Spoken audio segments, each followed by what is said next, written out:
Hello, dear students. I hope that you all are good and feeling very better in my class.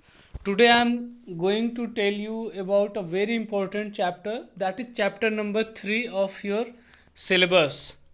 And my dear students, this is the grammar class. We are going to take the grammar class after a very long time, and this chapter is really very important for not only for the students but for those also who are just watching this, and it will help in their daily uses of the life. Okay, so I hope that everybody are ready to listen about this important topic. Models models first of all I will explain that what is the models. You all can see here that I have written MODALS models. मैंने यहाँ पर लिखा है models MODALS. Okay, so students, what is the exact meaning of the models? What is the exact meaning of the models? Actually there are the model auxiliary verbs in English grammar, और यहाँ पर ये है models. लेकिन ये जो modal auxiliary verb है उसे थोड़ा सा हट करके है.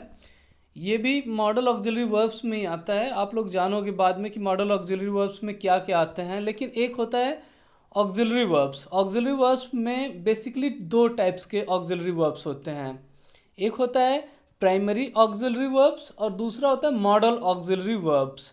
बट यहाँ पर हम लोग दूसरे वाले टाइप्स को पढ़ रहे हैं, modal auxiliary verbs, not the primary auxiliary verbs. Primary auxiliary verbs को हम लोग जनरली हेल्पिंग वर्ब्स के रूप में देखते हैं टेंसेज में, जैसे is, am, are, was, were, do, does, did.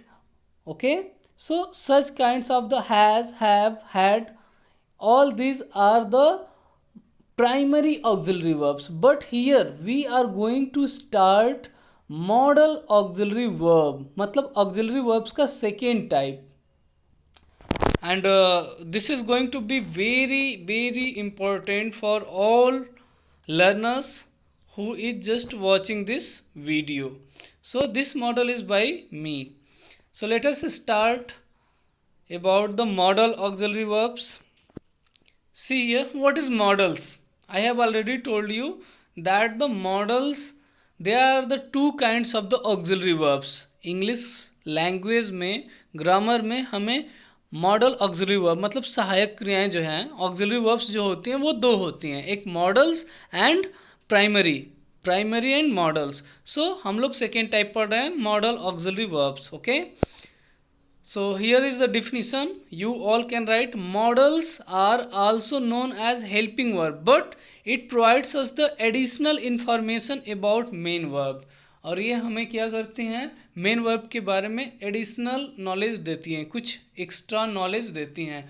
आगे के जो एक्सप्लेनेशंस हैं बहुत ही ज़्यादा इंटरेस्टिंग होने वाले हैं. The next explanations are going to be more interesting for you all.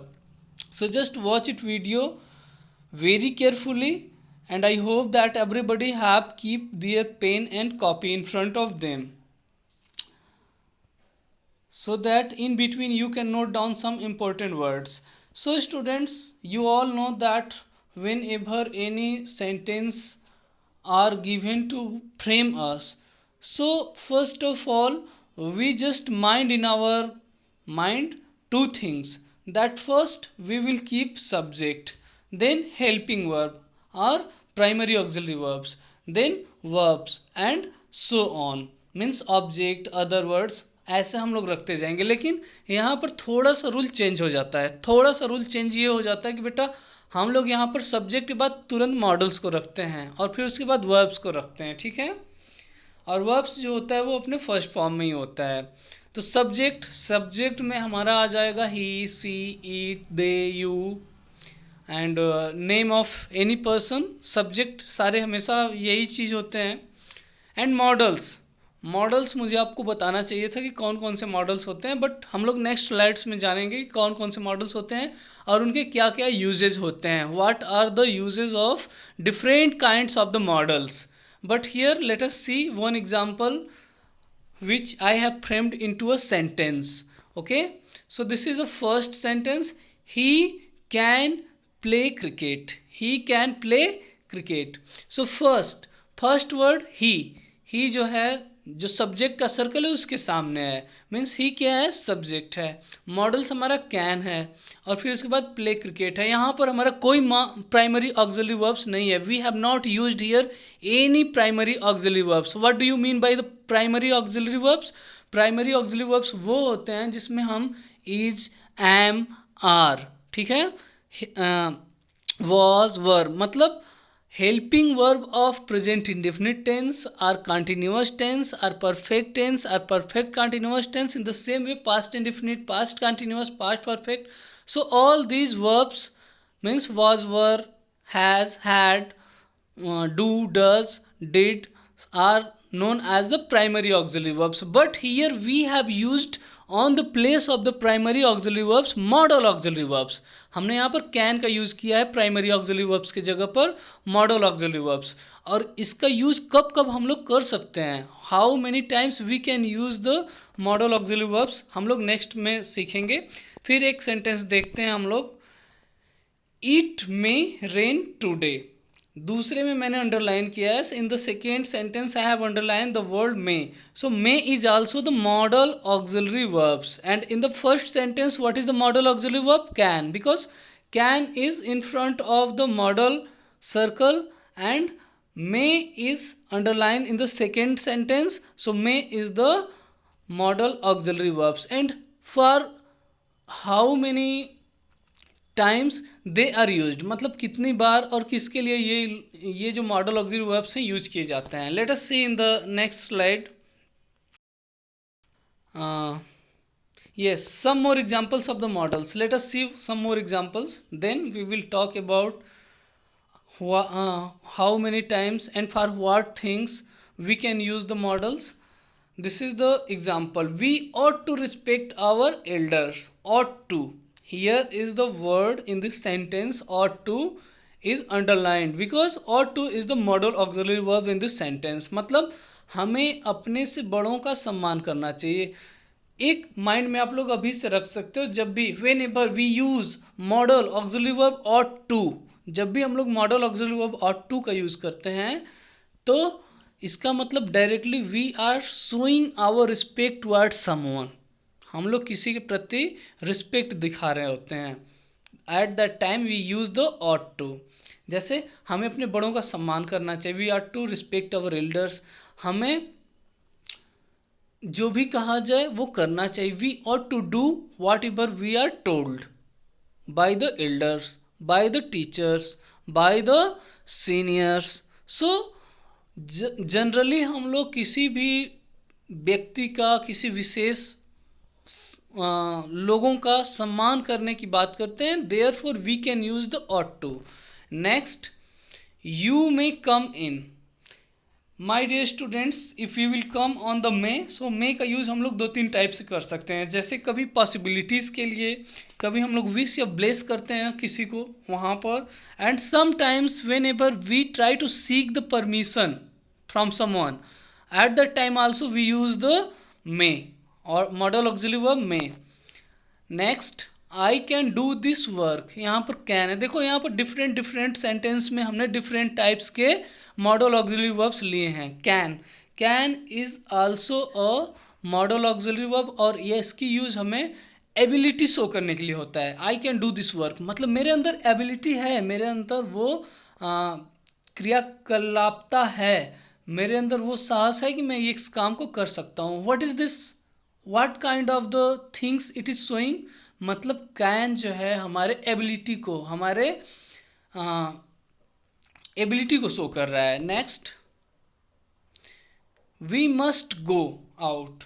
We must go out मतलब जब कोई भी चीज़ एकदम से ज़रूरी हो जाता है, कंपल्सरी हो जाता है, जिसको टाला नहीं जा सकता है, which can not be postponed, which can not be denied, जिसको मना नहीं किया जा सकता है, at that time for any compulsion we use modal auxiliary verb must, हमें अवश्य ही बाहर जाना चाहिए। नेक्स्ट है, it might rain today.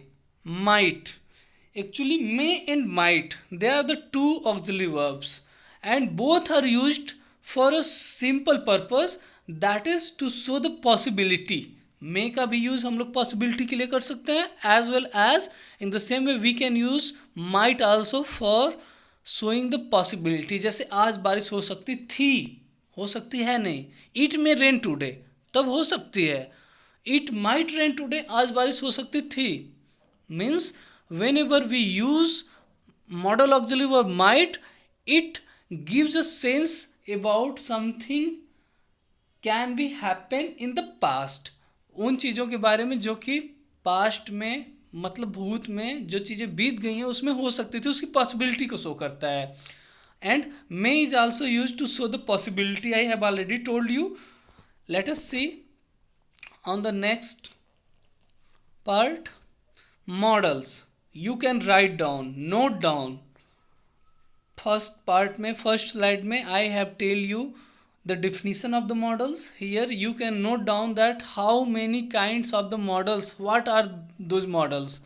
So first might, second may, third should, fourth can,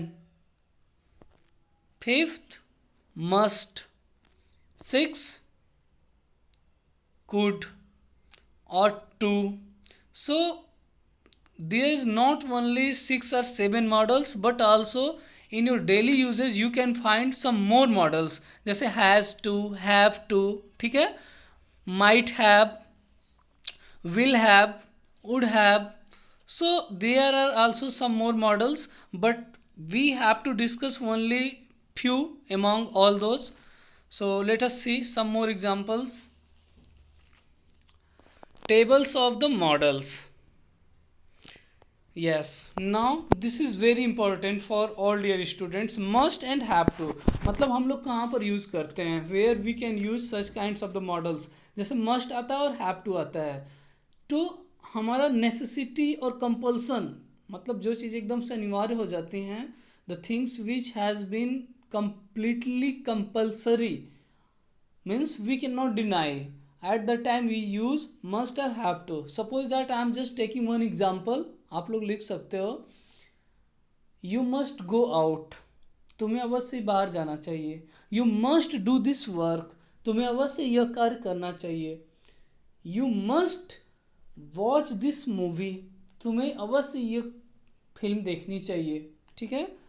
और देखो, अब जैसे कि कोई चीज़ें ज़रूरी पड़ जाती हैं तो वहाँ पर हम लोग have to and has to का यूज़ करते हैं. जैसे कि मुझे पढ़ाई करनी पड़ती है, मुझे पढ़ाई करनी पड़ती है, पढ़ती है को हम वहाँ पर यूज़ करेंगे हैव टू. अगर ओनली हमने हैव का यूज़ किया तो वो हमारा प्राइमरी ऑक्सिलरी वर्ब के रूप में यूज हो जाएगा, न कि मॉडल ऑक्सिलरी वर्ब के रूप में. अगर हमें if we have to use it as a modal auxiliary verb, so therefore we will use have to. Have to, और हैव टू कहाँ होगा, यहाँ पर हैज़ टू भी हो सकता है. There may be has to also, but has to is use for the singular number subject and have to use for the plural number subject. जैसे यू, वी, दे, मतलब इन सब के लिए हम लोग हैव टू का यूज़ करते हैं. अगर वो सिंगुलर नंबर हो, ही हो या फिर राम हो, name of any person, therefore we will use has to. जैसे मुझे पढ़ाई करनी पड़ती है, I have to read, I have to study, मुझे अध्ययन करना पड़ता है, पढ़ाई करनी पड़ती है. या राम को पढ़ना पड़ता है, राम हैज़ टू स्टडी. यहाँ पर राम के साथ हैज़ टू लगा है, लेकिन मेरे साथ आई के साथ क्या लगा है, हैव टू. क्यों? Because I is the plural number subject. I is supposed plural number subject, while name of any person or he, she is supposed as a singular number person. Okay, so this was about the necessity and the compulsion. Should and ought to, where we can use should, modal auxiliary verb, and ought to. So let us see somewhere if we are suggesting something. जैसे हम लोग कभी पर किसी को suggest करते हैं, जैसे तुम्हें यहाँ खड़े रहना चाहिए, यू शुड स्टैंड हियर, ये सजेशन है, तुम्हें यहाँ पर खड़े रहना चाहिए. You should stand here. ought to, I have already told you that we use modal auxiliary verb ought to just to show our respect towards someone. We ought to respect our elders. And sometimes should का use duty के लिए भी किया जाता है। You should perform your duty well, तुम्हें अपने duty को, अपने कर्तव्यों का निर्वहन अच्छी तरह से करना चाहिए। मतलब शुड मीन्स चाहिए, जब भी आता है चाहिए, तुम्हें अपने कामों पर ध्यान देना चाहिए। You should pay attention on your work. Okay, so should is generally used to show the duty, to show the suggestions and to show the advice, and ought to is used to show the respect। can and could, can and could, next है हमारा can and could। Actually हम लोगों के worksheet में पहला ये ही start होगा can and could, जो हमें ये बताता है कि हमारे अंदर वो एबिलिटी है, वो काबिलियत है। और कहीं कहीं पर can और could का यूज़ किसी भी परमिशन को लेने के लिए भी किया जाता है। समटाइम्स वी यूज कैन और could to seek the permission of someone. Okay, जैसे can I do this work, क्या मैं ये काम को कर सकता हूँ। कैन आई गो नाउ, क्या मैं बाहर जा सकता हूँ। कैन आई ड्रिंक वाटर, क्या मैं पानी पी सकता हूँ। So these are the words by which we can use the permission by using the models can and could। may and might I have already told you that may is used। देखो may को मैं थोड़ा सा long में detail में आप लोगों को एक्सप्लेन करता हूँ। जैसे may and might, first of all we are coming here on may पर हम लोग आ रहे हैं। may is used generally to show the possibility।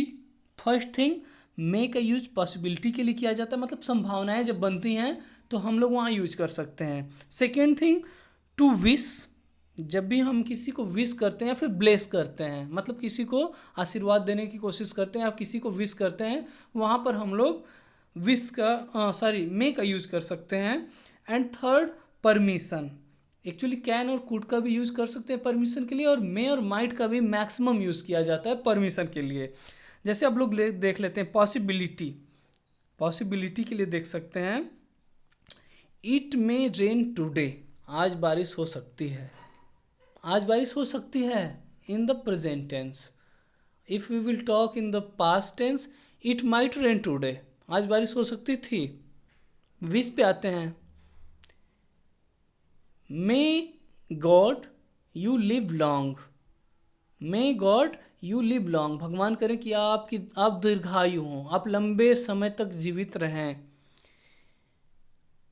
I may wish, या फिर यू मे डू गुड, तुम अच्छे करो, ये मेरी विश है, ठीक है।